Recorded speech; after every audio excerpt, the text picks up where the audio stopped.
From the Channel's newsroom here in London. The number of people infected with a new virus in China tripled over the weekend, with the outbreak spreading from Wuhan to other major cities. There are now more than 200 cases, mostly in Wuhan, though the respiratory illness has also been detected in Beijing, Shanghai and Shenzhen. 3 people have died. Japan, Thailand and South Korea have also reported cases. The sharp rise comes as millions of Chinese people travel for the Lunar New Year holidays. Health officials have identified the infection, which first appeared in Wuhan in December, as a strain of coronavirus. They say it has led to an outbreak of viral pneumonia, but much about it remains unknown. Although the outbreak is believed to have originated from a market, officials and scientists are yet to determine exactly how it has been spreading. In the US, 3 airports were screening passengers to detect travellers from the central Chinese city of Wuhan who may have symptoms of the virus. Back in China, the government claims they are responding robustly to the outbreak.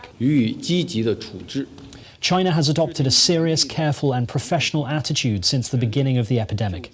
China has been responding actively and made strict prevention control plans.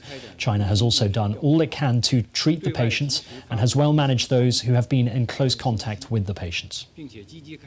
At least 2 protesters and 2 police officers have been killed in Baghdad and Basra on Monday as anti-government unrest resumed after a lull of several weeks.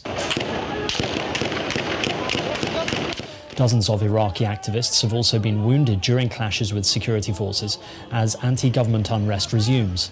Iraqi security forces used tear gas and stun grenades to disperse protesters who threw Molotov cocktails and stones towards police and blocked several roads in the Iraqi capital.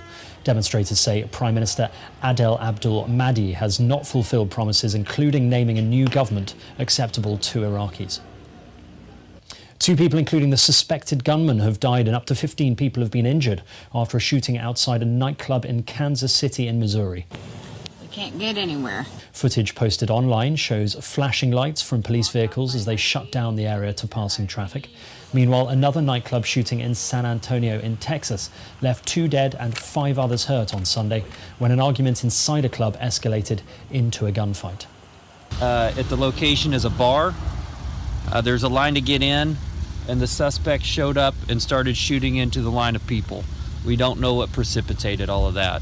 We don't know if there was any specific person targeted or a disturbance yet. We're still investigating what led up to this.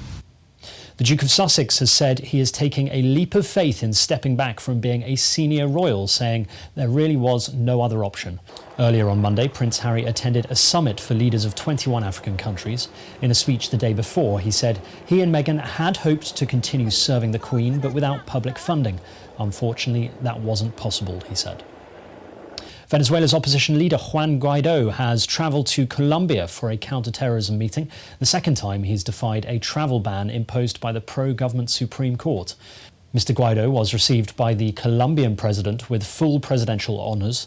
He is expected to meet the US Secretary of State in Bogotá. The US and more than 50 countries recognise Mr. Guaido as Venezuela's rightful leader.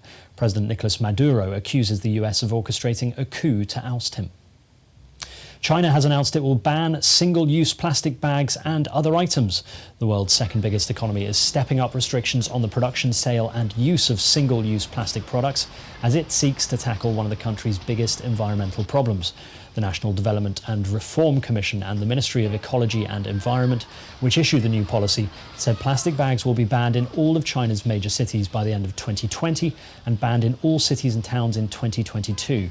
Markets selling fresh produce will be exempt from the ban until 2025. Other items, such as plastic utensils from takeaway food outlets and plastic courier packages, will also be phased out. And finally, storms have hit parts of Australia with huge hailstones raining down on parts of the country. New South Wales and Queensland have seen huge bushfires in the past week, but on Monday it was storms and hail that caused the damage. Hailstones as big as golf balls fell in some areas, smashing car windows and damaging buildings. Hundreds of emergency calls were made, with many people suffering minor injuries.